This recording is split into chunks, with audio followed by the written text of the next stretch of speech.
طلبہ و طالبات، ہمارے آج کے لیکچر کا موضوع ہے اردو نظم کا آغاز و ارتقاء۔ شاعری کی ہر وہ قسم جس میں تسلسل کے ساتھ جو کچھ بیان کیا جاتا ہے نظم کہلاتی ہے۔ اس اعتبار سے مثنوی، مرثیہ اور قطعات بلکہ قصیدہ بھی تسلسل بیان کی وجہ سے نظم ہی کی صنف میں داخل ہیں۔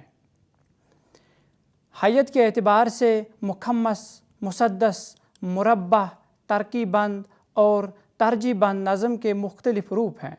ہماری تاریخ کے اہم کارنامے، معاشرے کے رجحانات، سماجی رسمیں اور زندگی کی داستانیں نظم کے ذریعے ہی صفحہ کرتاس پر محفوظ کر لی گئی ہیں۔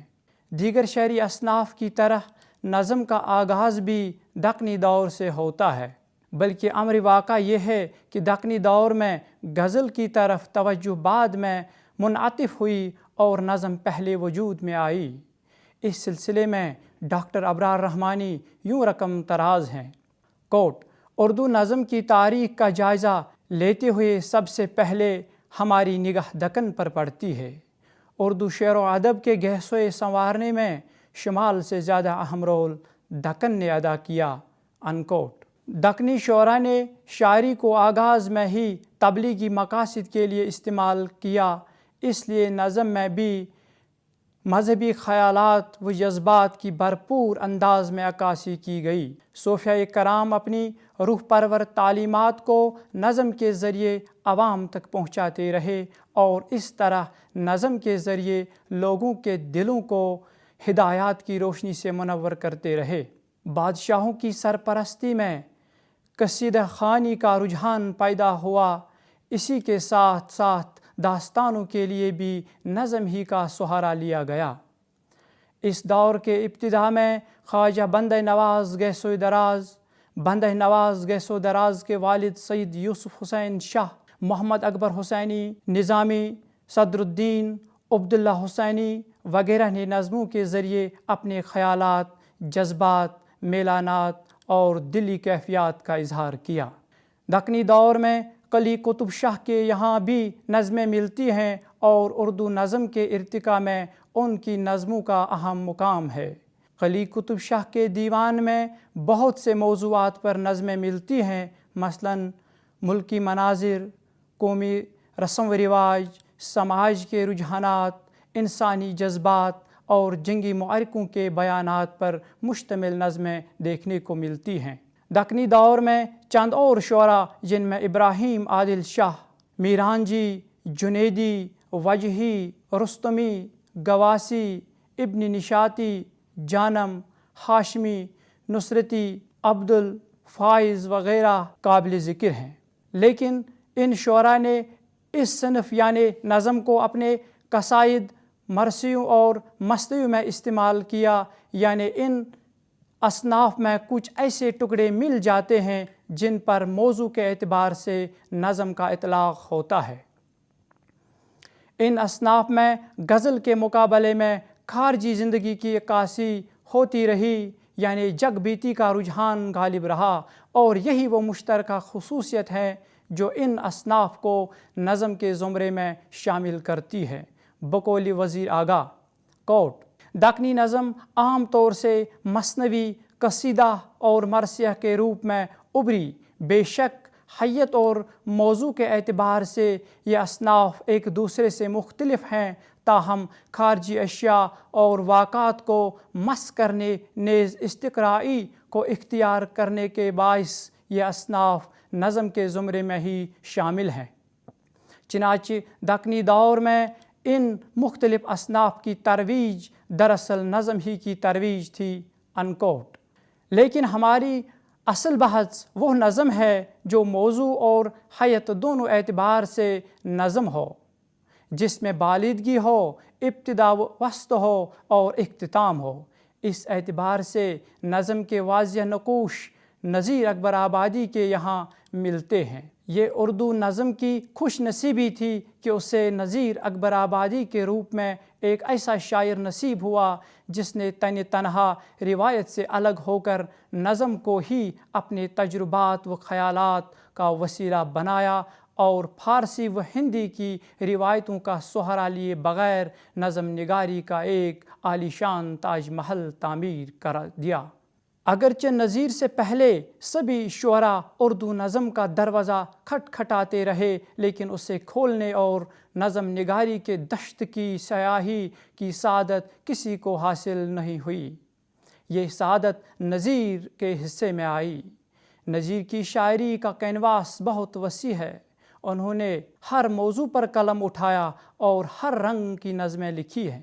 ان کی نظموں میں جہاں ایک طرف میلے ٹھیلوں اور کھیل تماشاؤں کا ذکر ہے، وہیں دوسری طرف زندگی کی حقیقت، موت کی قہرمانی، قومی یکجہتی اور اخلاقی تعلیم جیسے بے شمار موضوعات پر اظہار خیال ہے۔ انہوں نے عوام اور ان کی زندگی کے متعلق عوامی زبان میں بہت سی نظمیں لکھی ہیں، اسی لیے انہیں عوام کا شاعر کہا جاتا ہے۔ ان کی زبان سادہ اور بول چال کی زبان ہے جو ہندوستانی مزاج کی نمائندگی کرتی ہے۔ نظیر کے کلام میں سرزمین وطن کی خوشبو بسی ہوئی ہے۔ وطن کے باشندوں کی زندگی کو انہوں نے اپنا موضوع بنایا اور اپنے اسلوب اور لب و لہجہ کو عوام کی ذہنی و جذباتی سطح کے قریب تر رکھ دیا۔ انہی خوبیوں کی بدولت بعض تذکرہ نگاروں اور ناقدین نے انہیں نئے رنگ کا مواجد گردانا ہے، اور آج کا نقاد انہیں نظم نگاری کا امام قرار دیتا ہے۔ بقول رام بابو سکسینہ، کوٹ: زمانہ موجودہ کی فطری اور قومی شاعری کی ابتدا مولانا آزاد اور حالی سے کی جاتی ہے۔ اس کے پیش رو بلکہ موجد نذیر اکبر آبادی کہے جا سکتے ہیں۔ انکوٹ۔ نذیر اکبر آبادی کی ایک نظم ہے مفلسی، جس میں نذیر نے غریبی اور تنگ دستی میں انسان پر جو کچھ گزرتی ہے اور اسے کن تکلیف دہ اور اذیت ناک کیفیتوں اور حالات سے گزرنا پڑتا ہے کا نہایت مؤثر انداز میں مرقع پیش کیا ہے۔ مفلسی کے چند اشعار آپ بھی ملاحظ کیجئے۔ جب آدمی کے حال پر آتی ہے مفلسی، جب آدمی کے حال پر آتی ہے مفلسی، کس کس طرح سے اس کو ستاتی ہے مفلسی۔ پیاسا تمام روز بٹھاتی ہے مفلسی، بھوکا تمام رات سلاتی ہے مفلسی۔ یہ دکھ وہ جانے جس پر کہ آتی ہے مفلسی، دنیا میں لے کے شاہ سے یارو تا فقیر، خالق نہ مفلسی میں کسی کو کرے اسیر۔ اشراف کو بناتی ہے ایک آن میں حقیر، کیا کیا میں مفلسی کی خرابی کہوں نذیر، وہ جانے جس کے دل کو جلاتی ہے مفلسی۔ نذیر کے بعد عرصے دراز تک نظموں کا رواج نہیں ملتا ہے۔ نذیر نے اردو نظم کا جو پودا لگایا تھا وہ مرجھاتا ہوا نظر آتا ہے۔ نظم کی دنیا سنسان اور خاموش دکھائی دیتی ہے۔ تاہم اس طویل عرصے کے بعد انگریزوں کے عمل دخل اور انگریزی زبان کے اثر سے نظم نگاری کو مزید استحکام بخشنے کے لیے آزاد، حالی اور ان کے رفقا کا دور شروع ہوتا ہے۔ 1857 کی ناکام جنگ آزادی اگرچہ ہندوستان کی قومی تاریخ کا المناک ثانیہ ہے، لیکن یہ بھی سچ ہے کہ 1857 کے بعد ہندوستان میں سیاسی، سماجی، معاشرتی اور ثقافتی سطح پر بڑی دوررس تبدیلیاں رونما ہوئیں۔ نئے خیالات نے جنم لیا، ایک نیا معاشرہ اور ایک نیا ذہن و شعور پروان چڑھا۔ تاہم انگریزوں کے تسلط کے زیر اثر نئے نئے مسائل نے بھی جنم لیا۔ ان بدلتے حالات نے شعراء کو شاعری کا نیا تصور دیا۔ مولانا محمد حسین آزاد نے انہی حالات میں نظم نگاری کی تاریخ شروع کی۔ انہوں نے کرنل ہال رائڈ کی سرپرستی میں 21 جنوری 1865 کو لاہور میں انجمن پنجاب کی بنیاد ڈالی۔ 1867 میں اس انجمن کے زیر اہتمام ایک تاریخی جلسہ ہوا جس میں آزاد نے اپنا خطبہ خیالات نظم اور کلام موزون کے باب میں پیش کیا۔ آزاد کے اس لیکچر کو تاریخی اہمیت حاصل ہے۔ اس سے اگر جدید نظم کی جڑیں مضبوط اور استوار کرنے کا نسخہ سمجھا جائے تو زیادہ بہتر ہوگا۔ انجمن پنجاب کے پلیٹ فارم ہی سے اردو میں نظم نگاری اور موضوعاتی مشاعرے کی تحریک شروع ہوئی۔ انجمن میں یہ بھی طے ہوا کہ ہر مہینے مشاعرے کا اہتمام کیا جائے۔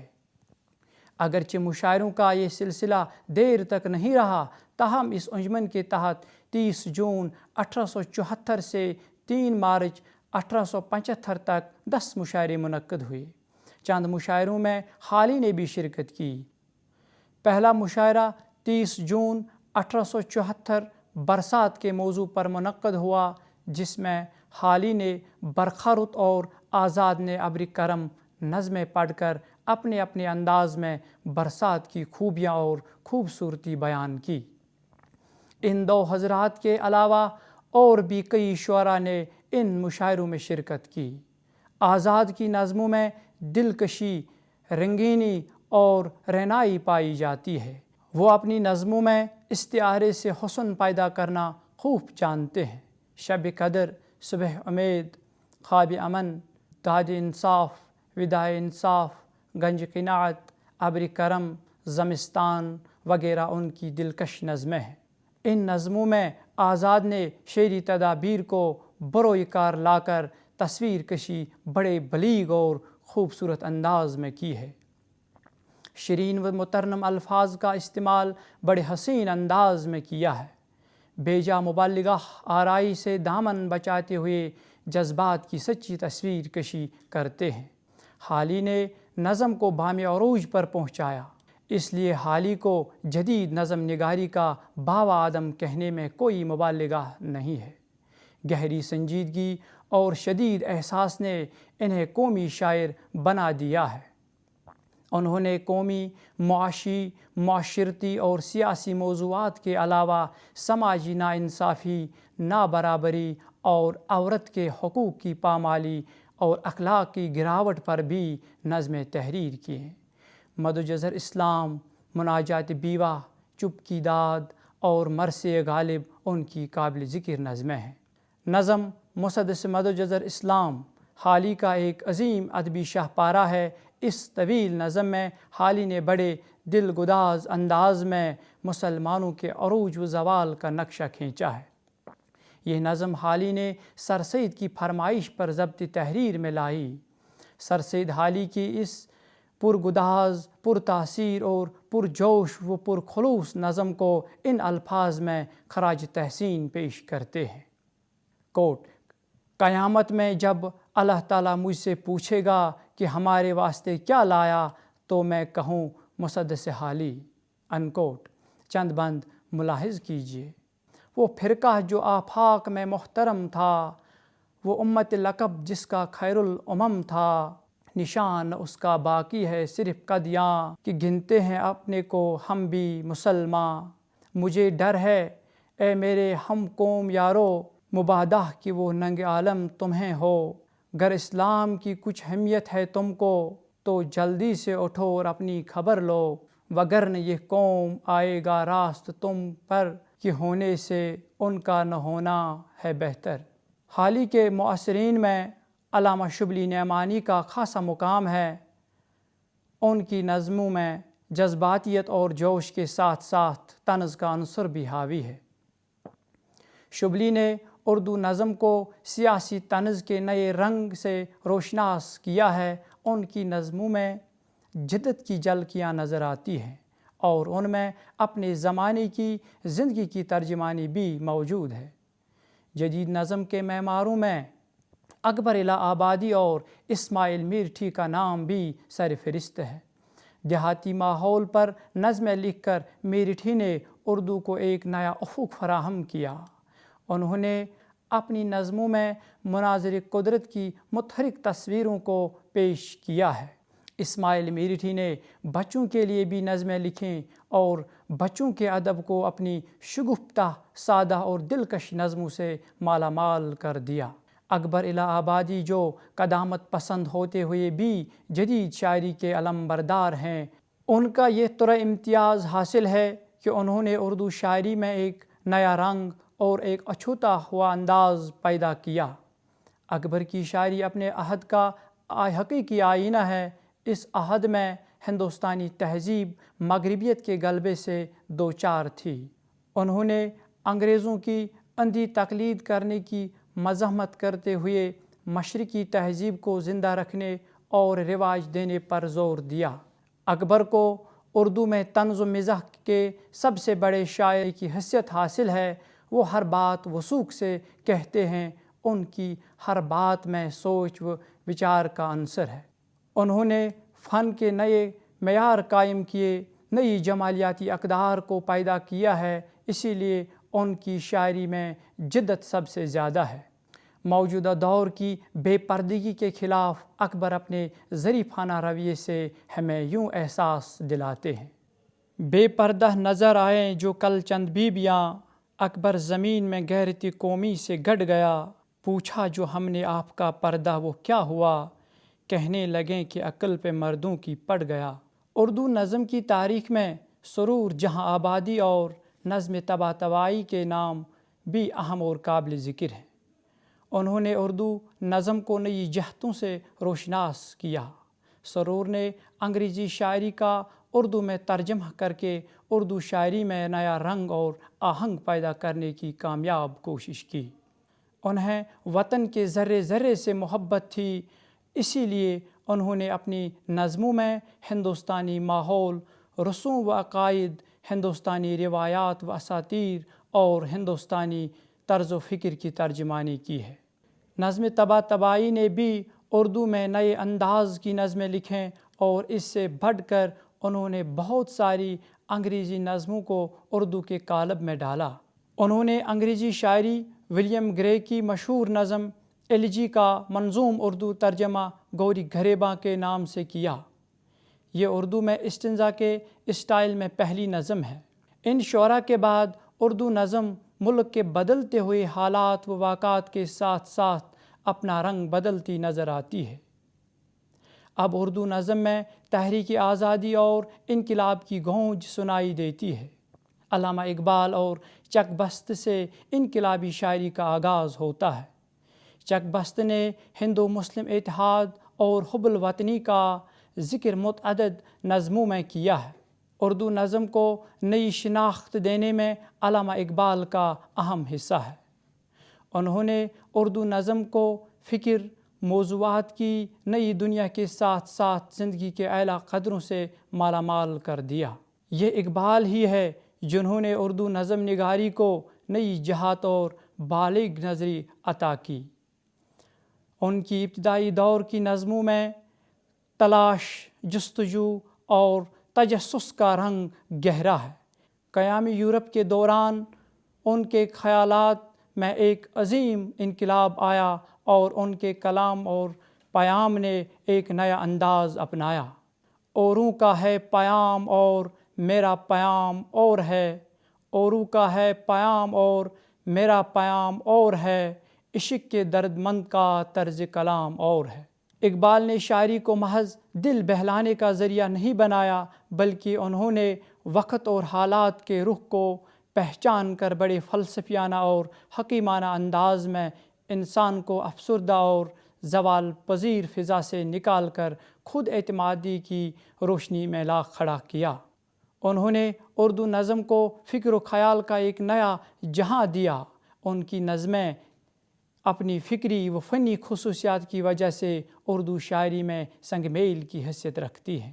ان نظموں میں حیات و کائنات، افراد و معاشرہ، شعور و لاشعور اور ذات و صفات کے بارے میں جس فکر کا اظہار ملتا ہے، اس میں نہ صرف تنوع ہے بلکہ تخیل کی بلندی اور نظر کی گہرائی بھی ہے۔ اقبال کے بعد نظم نگاری میں جوش ملی آبادی نمایاں نظر آتے ہیں۔ جوش کی نظمیہ شاعری اور اس کے انقلابی آہنگ نے نظم گو شعراء کو بہت متاثر کیا۔ جوش فطرت کے غماز بھی ہیں اور انقلاب کے خواہاں بھی۔ ان کے یہاں انانیت اور سرمستی کے پہلو بھی دیکھنے کو ملتے ہیں۔ ان کی پرجوش سیاسی نظمیں نعرہ انقلاب کی طرف ملک کے گلی کوچوں میں گونجنے لگے اور انہیں شاعر انقلاب کہا جانے لگا۔ کام ہے میرا تغیر، نام ہے میرا شباب، کام ہے میرا تغیر، نام ہے میرا شباب، میرا نعرہ انقلاب و انقلاب و انقلاب۔ جوش کے بعد اختر شیرانی، ساگر نظامی اور عظمت اللہ خان کے نام سامنے آتے ہیں۔ ان شعراء کے یہاں ایک نیا احساس، نیا شعور اور ایک نیا جذبہ ملتا ہے۔ وہ زندگی سے بیزار نہیں بلکہ زندگی سے پیار کرتے ہیں۔ وہ حسن کے شیدائی بھی ہیں اور ساتھ ساتھ گہرا سماجی شعور بھی رکھتے ہیں۔ 1936 کے بعد ترقی پسند تحریک کے زیر اثر اردو نظم نے جہاں مواد اور موضوعات کی سطح پر بہت سے اثرات قبول کیے ہیں، حیت اور اسلوب کی سطح پر بھی متعدد تجربے کیے۔ ان تجربوں کے طفیل نہ صرف نظم کے موضوعات کا دامن وسیع ہوتا گیا بلکہ نظم کے مختلف حیتیں بھی وجود میں آئیں۔ ترقی پسند نوجوان شعراء میں مجاز کا نام اہم ہے۔ انہیں تحریک کے آغاز ہی سے شہرت حاصل رہی۔ مجاز نوجوان نسل کے شاعر اور ترجمان ہیں۔ انہیں نوجوانوں کی تمناؤں، آرزوں، تصوروں اور بے تاب امنگوں کا شاعر کہا جاتا ہے۔ نظم آوارہ ان کے کرب و اضطراب کی مظہر ہے۔ اس نظم میں مجاز نے اپنے جیسے ہزاروں نوجوانوں کی اضطراری کیفیت کا اظہار بڑے خوبصورت انداز میں کیا ہے۔ اس نظم کا ایک بند ملاحظ فرمائیں: جی میں آتا ہے یہ مردہ چاند تارے نوچ لوں، اس کنارے نوچ لوں، اس کنارے نوچ لوں، ایک دو کا ذکر کیا سارے کے سارے نوچ لوں، اے غم دل کیا کروں، اے وحشت دل کیا کروں۔ فیض احمد فیض ترقی پسند تحریک کے زیر اثر ابھرنے والے ایک بڑے شاعر ہیں۔ فیض کی شاعری رومان اور انقلاب کی دھوپ چھاؤں کی نمایاں مثال ہے۔ ان کے یہاں محبت کے ترانے اور سرمستی کے جذبات بھی ملتے ہیں، اور ساتھ ساتھ اپنے عہد کے مختلف سیاسی اور سماجی مسائل کو بھی پیش کیا ہے۔ انہوں نے اپنی نظموں کے ذریعے سرمایہ دارانہ نظام پر کاری ضرب لگائی ہے۔ انہوں نے ظلم کو ظلم اور ستم کو ستم کہنے کا سلیقہ سکھایا، انکار کی جرأت عطا کی۔ ان کی ایک نظم کا یہ بند ملاحظ فرمائیں: بے فکر دھن دولت والے، بے فکر دھن دولت والے، یہ آخر کیوں خوش رہتے ہیں؟ ان کا سکھ آپس میں بانٹیں، یہ بھی آخر ہم جیسے ہیں۔ ہم نے مانا جنگ کڑی ہے، سر پھوٹیں گے خون بہے گا، خون میں غم بھی بہہ جائیں گے، ہم نہ رہیں گے غم بھی نہ رہے گا۔ علی سردار جعفری ترقی پسند تحریک میں کئی حیثیتوں سے بڑا اہم مقام رکھتے ہیں۔ ان کی ابتدائی نظموں میں رومان کی جھلکیاں ملتی ہیں، لیکن مارکسی نظریات نے جعفری کے ذہن کو گہرے طور پر متاثر کیا۔ جعفری کٹر ترقی پسند شاعر بن گئے۔ مخدوم محی الدین ترقی پسند شعراء میں بے حد امتیاز اور بلند مقام رکھتے ہیں۔ انقلابی ہونے کے باوجود ان کے مزاج پر رومانیت غالب ہے۔ انہوں نے جہاں محبت کے گیت گائے ہیں، آزادی کے ترانے بھی اردو شاعری کو دیے۔ اسی وجہ سے انہیں محبت اور محنت کا شاعر کہا جاتا ہے۔ ان کی شاعری میں شعلہ شبنم کا انداز ملتا ہے۔ جب وہ اشتراکی نظریہ حیات کی تلقین کرتے ہیں تو شعلہ و شرر برسانے لگتے ہیں، اور جب عشق و محبت کے موضوعات پر قلم اٹھاتے ہیں تو شبنم کی سی لطافت پیدا ہو جاتی ہے۔ الغرض ترقی پسند تحریک کے زیر اثر جس شاعری کو فروغ حاصل ہوا، اس کی ابتدا حالی اور آزاد کے ہاتھوں ہوئی تھی۔ چک بست، اکبر الہ آبادی، اسماعیل میرٹھی، اقبال اور جوش بھی حالی اور آزاد ہی کی پیروی میں نظم نگاری کی طرف متوجہ ہوئے۔ انہی کے ساتھ ترقی پسند شعراء کا ایک بڑا قافلہ اردو شاعری کے افق پر نمودار ہوا، جس نے اردو نظم اور اس کے موضوعات کو وہ عروج بخشا جو ناقابل تسخیر ہے۔ ان میں مجاز، مخدوم، سردار جعفری، فیض، اختر الایمان، جذبی، ساحر، جان نثار اختر، وامق جون پوری نے اہم مقام حاصل کیا۔